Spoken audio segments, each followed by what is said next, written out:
We have reports that the Nigerian National Petroleum Company Limited is facing significant financial challenges due to a $6 billion debt that was owed to petrol suppliers. After initially denying the debt, the NNPCL admitted that it is struggling to maintain fuel supply, leading to widespread fuel shortages and long queues at fuel stations across the country. The debt has caused some suppliers to stop delivering petrol, worsening the crisis. The NNPCL has been the sole importer of petrol and has been selling it at a government-subsidized rate, leading to a financial strain. There are growing speculations that the government may stop paying these subsidies, which could result in a sharp increase in petrol prices above 1,000 naira per litre, allow other marketers to import fuel, breaking NNPCL's monopoly. Now, the ongoing fuel crisis have caused prices to rise above 900 naira per litre at independent fuel stations, while major marketers like NNPC Retail sell at lower prices but with long queues. Now, the crisis is exacerbated by a lack of supply and desperate bidding by marketers, leading to further price hikes. Now, despite recent efforts to improve fuel supply, the situation remains there for consumers. Now, the thing is, a lot of Nigerians are no longer clear about the whole fuel subsidy thing. Looking at the subsidized rates that the report has told us that is being sold at. In fact, we had reports the other time where the NNPCL told us how much they get to get this fuel from other countries and then how much they had to subsidize it, almost half the price, and then they resell to Nigerians. The Nigerians are asking, it's not subsidy was out. So what is this subsidy that is being talked about now? If you get the clear picture, would like to get it from your perspective. Well, it's quite unfortunate that Nigeria, we came back to democracy in 1999. Before we came back to democracy in 1999, we had 3 moribund refineries. We said that civilian government is better than military government. But for quite about 20 years plus now, we still have issues with fuel supply in Nigeria, the giant of Africa. It's quite unfortunate. The story surrounding petrol supply in Nigeria is pathetic. It's not something that should be told of a nation at this level of development in the world. When I say develop, I'm not talking about development in Nigeria because here we are not developing. Everybody just cabbage it to see how you can make ends meet. That's what we are doing in Nigeria. We have not really come to terms with development as a nation, as a people. So, for me, a lot of stories have been told about these fuel subsidy issues. We have heard that what the government actually did originally was a swap deal. We give you crude, you give us fuel.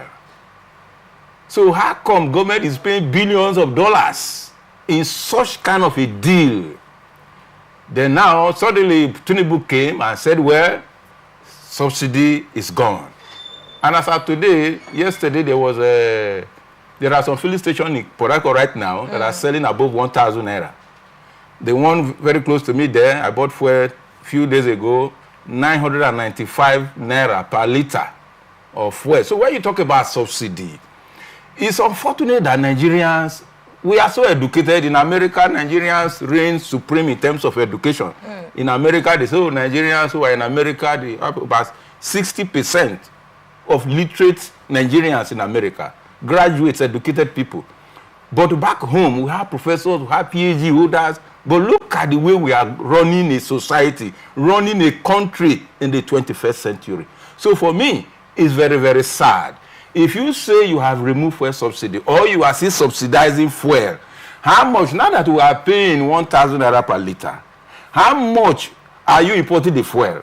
And how much with which are you subsidizing the fuel? Let us know. Government is not run in secrecy. It's only in Nigeria you run government in secrecy. Anybody who goes to government in Nigeria, whether a state governor, whether a local government chairman, whether the president, whatever, once he gets into government, the government must be in secrecy. Government, we define it as democracy, so to say, as the government of the people, for the people and by the people. That's the way we define democracy. But democracy in Nigeria has always been in secrecy. Has it always been that way? Yes, now. There is no government in Nigeria that has come on board, whether civilian or military, to say this is the platform, this is the vision I want to drive. And every expenses you are making, this is the justification for it. No government tells you that in Nigeria. No government tells you that. Everything in Nigeria, every government in Nigeria is always in secrecy. But this is information that the public should have access to. That's what I'm telling you. That is why we have said that government is not of the people in Nigeria. Government has always been for a few that we are privileged to be in government. And what are they there for? Is for self-aggrandizement. They want to reach themselves. They already rich anyway, but they want to get rich. Because they are never satisfied. Does it mean we've never had any government in Nigeria, any leadership in Nigeria that has gotten it right with the people? Because you just made a generalization. I don't know of anyone. The only one president that would have maybe made a difference was Yaradua. But he never lasted, he died. Otherwise, he was the only man who acknowledged, even when the INEC was saying, oh, this is the best election we have ever had, the man came on board to say, my election has flaws. And I will amend the electoral laws in this country to give credibility to our elections. Unfortunately, he died. And Jonathan came on board. And we went back to the same scenario. So government in Nigeria has never been for the people, has never created a relationship between government and there has never been a relationship like that. When we talk about relationship, this synergy between those in government and the people, it has never been so in Nigeria. Those who had their way into government always see it that it is their. But you don't think it's in any way the people not just trusting the government? Because a lot of times the government comes up with certain policies that would look like, oh, Nigerians will smile at it, but then at the end of the day, when you hear people's reaction, you realize that they are not in support of it. And you ask questions like, is it now a problem of this policy not being right for the people? Or is it a problem of the people not just trusting the government at all, no matter what the policy is that the government comes up with? we Nigerians, we are not all fools. If I should use that word, we are not all fools. If a man wants to do a good thing for you, you will know that this man wants to do a good thing for you. So when a government comes up with a policy, and people say, no, and that policy is going to favor you and me, then you can see that that policy is not good policy. For example, I just mentioned to you, we have 3 refineries in this country. Over in this country, we are talking about modular refineries. We are talking about boosting the economy of a nation, building the economy of a nation, empowering your people, employing the people that you have, your citizens, because people are just roaming about here and there, no job. We have a lot of graduates coming out every year. If what policy has government actually brought to tackle issues of employment in this country, and Nigeria say no, we don't want it. What policy has government? We always told us, oh, by December our refinery will start working. By next year, okay, we'll shift it to March, he will start working. But that's not just from this administration, that's actually Mele Kyari. No. It was Mele Kyari was making those promises. No. Even the recent promise was from Mele Kyari. Government in Nigeria has never been for the people. We have never come into governor to say, well, this is the way I want to build Nigeria. No president has ever come on board to say so. Otherwise, if we have people, leadership, when we say leadership, people really want to build their country. The first thing when Obasanjo came into presidency in 1999, the first thing would have done, within 8 years, enough for Obasanjo to refurbish all the 3 refineries in Nigeria. It's a shame for us to say today we are owing $6.something billion for fuel suppliers. Is it not a shame? In a country you have 3 moribund refineries. in a country where crude oil is running day and night, day and night. Now, monies have been released for refurbishing these refineries, like you probably are aware of, right? Yes. So talking about us or the federal government's face not being in the refinery, monies, especially when we talk about the Port Harcourt refinery, time and time again, we hear billions being released. Yes. So don't you think it has to do with the people who have been put in charge of that? Because from the side of the government, monies have been released. Thank you very much. Maybe if you have not built a house, maybe you will build a house tomorrow.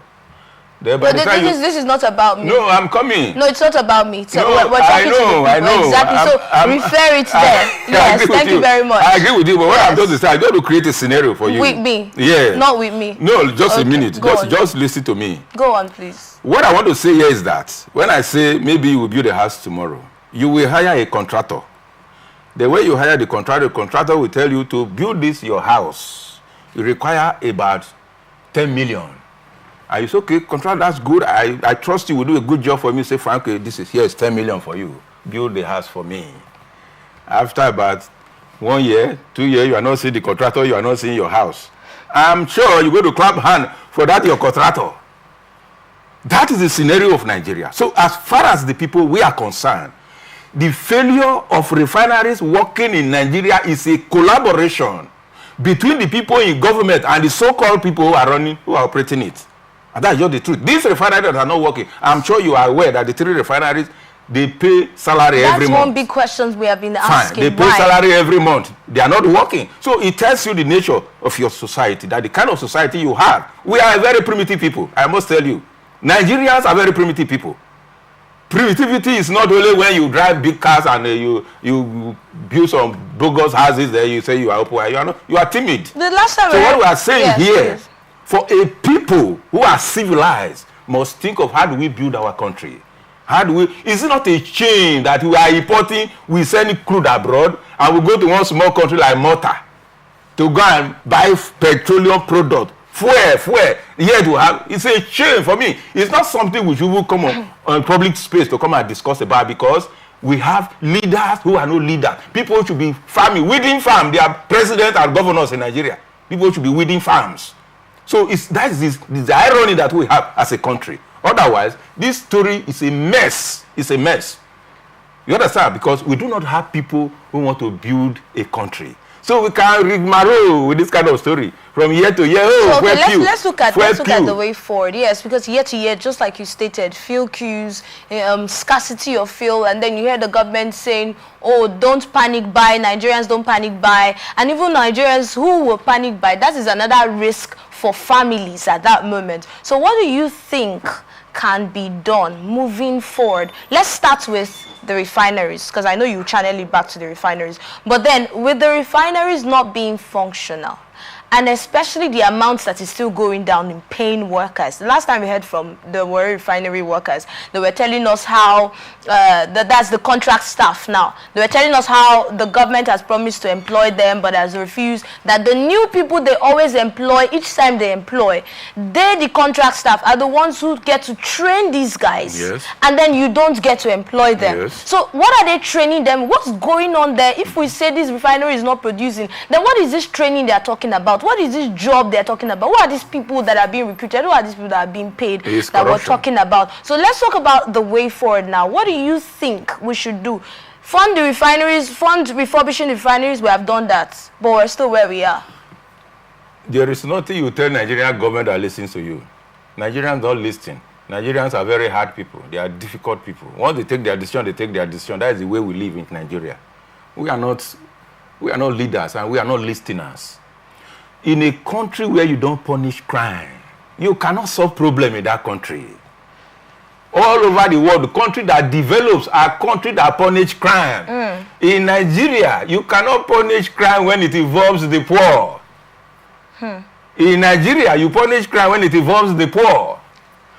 You understand? So, but in a country where we say, okay, what is the solution? What solution are you going to give to Tinubu that he doesn't know?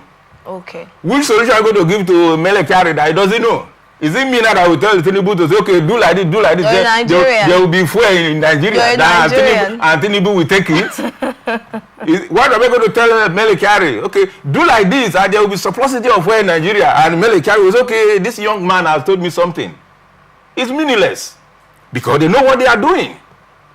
They know what they are doing. Look at what we are talking about, bunkering and all the rest all over every time. So they say they destroy how many, they destroy this. Every time you come out, you blow to your ego. You destroy how many pipes, you destroy how many drums, the same just Rivers State and Bayelsa. You know, the end does not end. We are shameless people. We are very shameless people. When we put ourselves in the picture of the whole world, we don't have a sense of shame as a people. Otherwise, all this kind of news, people just come up to put on the public space and try to feel that they are doing something great. It's nonsensical. All this kind of story, they don't interest me, they don't excite me. Some people have called for the sack of Mele Kyari. Are you in support of that? When you put a man in an office and the man is not meeting up to the responsibility of that office, you relieve the man. You relieve the man, not just Mele Kyari. If Nigeria had to be a society, Tinubu would have resigned. I saw a video of some people, community where these Fulani people massacre. You see the video of people lying on the floor. Little children and all that. Their fathers, their mothers, their brothers, their sisters, the whole community, dead body, dead body. If Nigeria were to be a society of human beings, Tinubu would just put a signature because he has failed. All the people that died, they died because Tinubu failed to perform his function as the president of this country. If Tinubu were to be a white man, he would have resigned the moment he saw that video. But Nigeria, is this so? Because we live for vanity as far as Nigeria is concerned. We live for the acquisition, avarice. That's just our ambition as far as Nigeria is concerned. So do we fold our hands and keep watching the way the things are being run? So what would you do? We should not do anything. What do you do? What do you think we can do as a people? What do we, this is our collective as a people, resources. Nigerians, they are so educated, so to say, but at the same time, very primitive. Nigeria is a combination of illiteracy and literacy. And it's really working well for us because look at professors, look at men of God when Jonathan was in office. You were badly, if Jonathan took fuel to 141 naira per liter. And they say, they will put down Nigeria. They will put down Nigeria. Professors, PhD holders, they will want to put down Nigeria when Jonathan was in the office. Today, their whole tribe man put fuel at 900 naira. We are buying it. Okay. And they were telling you the issue is... at the end of the day, it's the renewed hope agenda we're on right now. Nigerians will not give up. We will keep talking for development and making our recommendations. We're not going to fold our hands and assume that everything's going wrong. But let's look at the next story now.